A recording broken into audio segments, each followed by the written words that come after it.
નમસ્કાર, આપનું હાર્દિક સ્વાગત છે એજ્યુકેશન ગુજરાતી ચેનલમાં. આજે આપણે ધોરણ 6ના મેથ્સ વિષયનો ચેપ્ટર 8મું દશાંશ સંખ્યાઓનો પ્રેક્ટિસ વર્કનું સ્વાધ્યાય 8.2 શીખવાના છીએ. આ છે ચેપ્ટરનો ચોથો પાર્ટ. અગાઉ આપણે 3 પાર્ટમાં 8.1 સ્વાધ્યાય શીખી ગયા. ચેનલ પર નવા આવ્યા ચેનલ સબસ્ક્રાઈબ કરો, વિડીયો ગમે લાઈક કરી દેજો.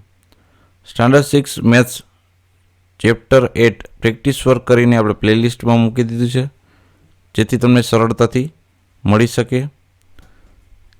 પ્રશ્ન પહેલા એમ કહે છે કે નીચેના પ્રત્યેક જોડમાંથી કઈ સંખ્યા મોટી છે? પેલું છે 0.7 કે 0.8.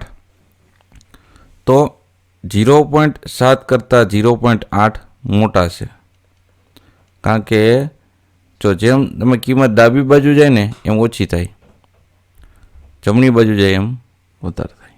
બરાબર, એ યાદ રાખવાનું. હવે અહીંયા તમે જુઓ, આ 5નો 100મો ભાગ છે, આ 5નો 10મો ભાગ થાય. આ રીતના જો તમે સમજાવો, આ 5/100 થાય કે 5/10. હવે 10માંથી 5 ભાગ પાડે, બરાબર, એ જ મોટા થાય ને. એટલે આપણો જવાબ છે 0.5, કારણ કે આ તો 100માંથી 5 ભાગ થાય, તો નાના થાય. રેડી? પછી 2 કે 0.25, તો 2 જ મોટા કહેવાય, કારણ કે એ તો પૂર્ણાંક સંખ્યા થઈ ગઈ. ત્યારબાદ 1.54 કે 1.504. હવે 1.54 એટલે તમે જુઓ, 1.54 છે, પાછળ મીંડું લગાડો. હવે અહીંયા તમે બીજી રકમ 1.504. હવે તમને ખ્યાલ પડી જશે કઈ રકમ મોટી છે. કઈ છે? 1.54. ખ્યાલ પડી જાય. ત્યારબાદ 0.99 કે 9.9, તો 9.9 મોટી સંખ્યા કહેવાય. ત્યારબાદ આ 507 છે, જો એકની પાસે 1.507 અને 1.57 છે, તો 1.507 એ મોટી રકમ કહેવાય. ત્યારબાદ પ્રશ્ન બીજો છે, નીચેની પ્રત્યેક જોડમાં કઈ સંખ્યા નાની છે? હવે નાની સંખ્યા છે આપણે કહેવાનું છે. આ 3/100 આવશે, આ 3/1000, તો 3/1000 નાની કહેવાય. 0.003 એ નાની કહેવાય. આમાં 5.9 છે ને આ 0.59 છે, તો 0.59 એ નાની સંખ્યા કહેવાય છે. આ 43.5 છે ને આ 4.35 છે, તો 4.35 નાની સંખ્યા કહેવાય. ચોથું છે 8.67 કે 86.7, તો 8.67 એ નાની સંખ્યા કહેવાય. પાંચમું 6.14 કે 0.614, 0.614 નાની સંખ્યા કહેવાય.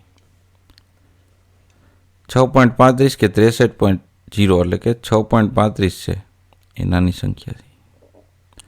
ત્યારબાદ પ્રશ્ન નંબર 3, નીચેના પ્રત્યેક જોડમાં કઈ સંખ્યાઓ સમદશાંશ અપૂર્ણાંક છે? સમ એટલે સરખી. હવે જો આ 0.01 છે, બરાબર, એની પાછળ મીંડું લગાડી દઈએ તો આ બે સરખી થઈ જાય ને. 0.010 સરખી થઈ જાય એટલે સમદશાંશ પૂર્ણાંક સંખ્યા 6 આવશે. ત્યારબાદ આ તમે જુઓ 0.023, જ્યારે 0. થશે 230, તો આ સરખી કહેવાય? તો આ સરખી નથી, બરાબર નથી. ત્યારબાદ ત્રીજી રકમ હવે 1.4 છે, 1.4 અને 1.400. આ 400 છે, અહીંયા બે મીંડા લગાડી દઈએ તો બરાબર સરખું થઈ જાય ને. તો એમાં શું હશે? બરાબર છે. ત્યારબાદ ચોથી રકમ 12.1 અને આ છે 12.01, તો આ બરાબર નથી, સરખી નથી.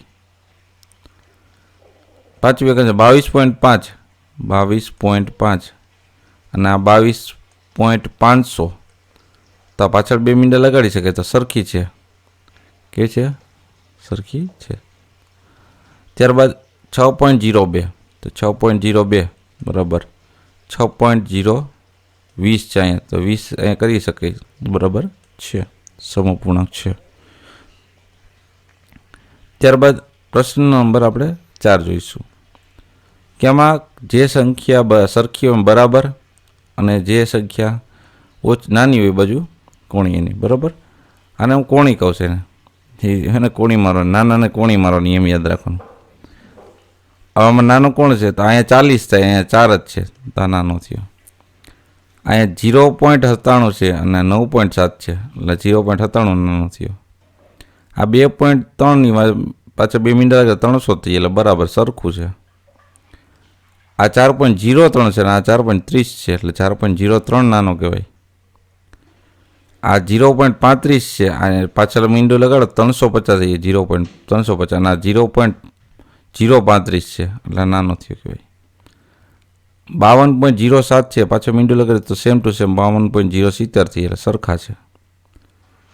હવે ત્યારબાદ આ દેખાય જ છે કે 9 પૂર્ણાંક છે એટલે એ નાના જ કહેવાય 10 કરતાં. આ 0.1 છે, આ 0.001 છે તો એ 0.001 નાનો કહેવાય. આ 0.2 પાછળ 2 મીંડા લગાડી એટલે 200 થઈ જાય એટલે બે સરખા કહેવાય.